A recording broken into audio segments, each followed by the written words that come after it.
একটি ত্রিভুজাকৃতির জমির ভূমির পরিমাণ 80 মিটার, ত্রিভুজাকৃতির জমির ভূমির পরিমাণ 80 মিটার এবং উচ্চতার পরিমাপ 45 মিটার হলে জমির ক্ষেত্রফল কত? কারণ ক্ষেত্রফল সমান হাফ ইন্টু ভূমি ইন্টু উচ্চতা, ভূমি হচ্ছে 80, এই যে 80। নেক্সট,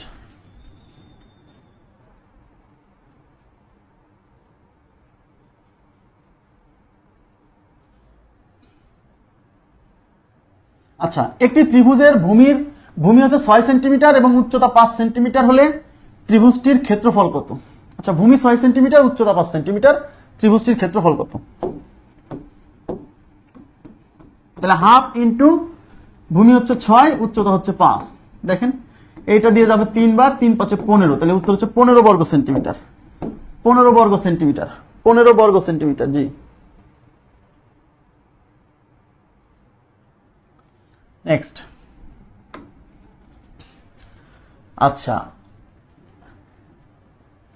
একটি সমকোণী ত্রিভুজের ক্ষেত্রে দেখেন, সমকোণী ত্রিভুজের ক্ষেত্রফল নিম্নোক্তভাবে নির্ণয় করা যায়। সমকোণী ত্রিভুজ, আচ্ছা তাহলে এখন আমরা দেখবো যে সমকোণী ত্রিভুজের ক্ষেত্রফল নির্ণয়, বুঝছেন?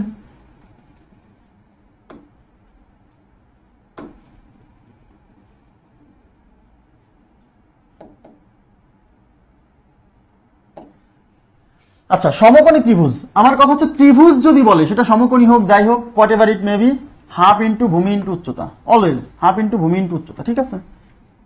নেক্সট, একটি সমকোণী ত্রিভুজের ভূমি x এবং উচ্চতা y হলে ত্রিভুজটির ক্ষেত্রফল কত? ক্ষেত্রফল তো হাফ ইন্টু ভূমি ইন্টু উচ্চতা, ভূমি হচ্ছে x আর উচ্চতা হচ্ছে y, তাহলে half into x y, x আর ওয়াই গুণ করলে এক্স ওয়াই, তাহলে হাফ ইন্টু এক্স ওয়াই বর্গ একক। কেন বর্গ একক বলছে জানেন? কারণ এখানে এক্স কি সেন্টিমিটারে আছে না মিটারে আছে দেওয়া নাই, এই জন্য বলছে বর্গ একক, মানে এই একক বলতে বোঝাচ্ছে সেন্টিমিটার হলে সেন্টিমিটার, মিটার হলে মিটার। নেক্সট, দেখেন 25 মিটার উচ্চতা এবং 16 মিটার ভূমি বিশিষ্ট ত্রিভুজের ক্ষেত্রফল কত? এই 25 মিটার হলো উচ্চতা আর 16 হচ্ছে ভূমি, তাহলে হাফ ইন্টু ভূমি ইন্টু উচ্চতা, হাফ ইন্টু ভূমি হচ্ছে 16 আর উচ্চতা হচ্ছে 25। কাটাকাটি করেন, এই 2 দিয়ে 16 যাবে 8 বার, 8 গুণ 25, তো এই 8 দিয়ে 5 কে গুণ করলে 5 = 40, এর শূন্য হাতে 4, 8 দিয়ে 2 গুণ করলে 8 গুণ 16 আর ওই হাতে 4 20, তাহলে 200, তাহলে উত্তর হচ্ছে 200, উত্তর 200। হ্যাঁ, নেক্সট, একটি ত্রিভুজের ভূমি 12 ইঞ্চি এবং উচ্চতা 8 ইঞ্চি হলে এর ক্ষেত্রফল কত? তাহলে ক্ষেত্রফল তো হাফ ইন্টু ভূমি ইন্টু উচ্চতা, ভূমি হচ্ছে 12, উচ্চতা হচ্ছে 8, এই 2 দিয়ে এটা 6 বার যাবে, 6 * 8 = 48, তাহলে উত্তর হচ্ছে 48 বর্গ ইঞ্চি, যেহেতু এগুলো ইঞ্চিতে দেওয়া আছে তাই বর্গ ইঞ্চি 48। দেখেন অপশনে কিন্তু 48 ইঞ্চিও আছে, খেয়াল করেন, এই এককও কিন্তু অনেক সময় ভোগাবে। 48 বর্গ ইঞ্চি, আবার এখানে আছে 48 ইঞ্চি, শুধু মান দেখলে হবে না, এককও দেখতে হবে। হ্যাঁ, যেহেতু ক্ষেত্রফলের একক হচ্ছে বর্গ একক, তাই বর্গ ইঞ্চি, বি নাম্বার অপশন। নেক্সট, এবার তাকান তো, একটি ত্রিভুজাকৃতির ক্ষেত্রের ক্ষেত্রফল 84 বর্গ গজ। এবার তাকান, এই 84 কিসের মান? 84 হচ্ছে ক্ষেত্রফলের মান। বলছে ত্রিভুজটির ভূমির দৈর্ঘ্য 14 গজ, ভূমি দেওয়া আছে, ভূমি বলছে, তাহলে শীর্ষবিন্দু হতে ভূমির উপর অঙ্কিত লম্বের দৈর্ঘ্য কত? তো শীর্ষবিন্দু থেকে ভূমির উপর অঙ্কিত লম্বের দৈর্ঘ্যকে বলে উচ্চতা, তার মানে এখানে শীর্ষবিন্দু থেকে ভূমির উপর অঙ্কিত লম্বের দৈর্ঘ্য চাইছে, মানে উচ্চতা চাইছে। হ্যাঁ, তার মানে এই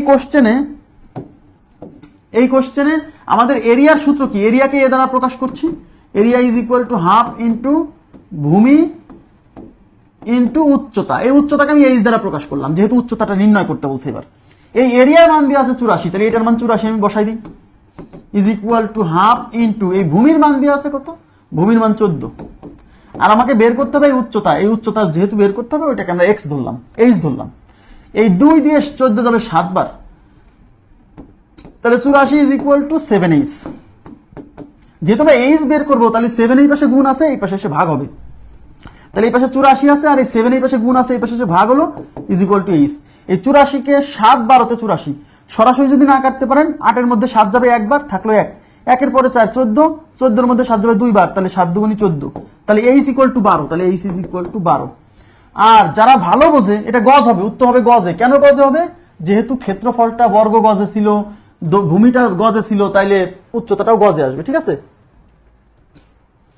আচ্ছা এবার একটু তাকান, সবাই একটু মনোযোগ দেন।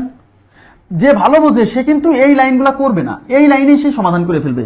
এই 2 দিয়ে 14 যাবে 7 বার, এই 7 দিয়ে 84 যাবে 12 বার, 7 12 84, তাহলে এই পাশে থাকলো 12 আর ওই পাশে থাকলো 8, তাহলে 8 এর মান 12।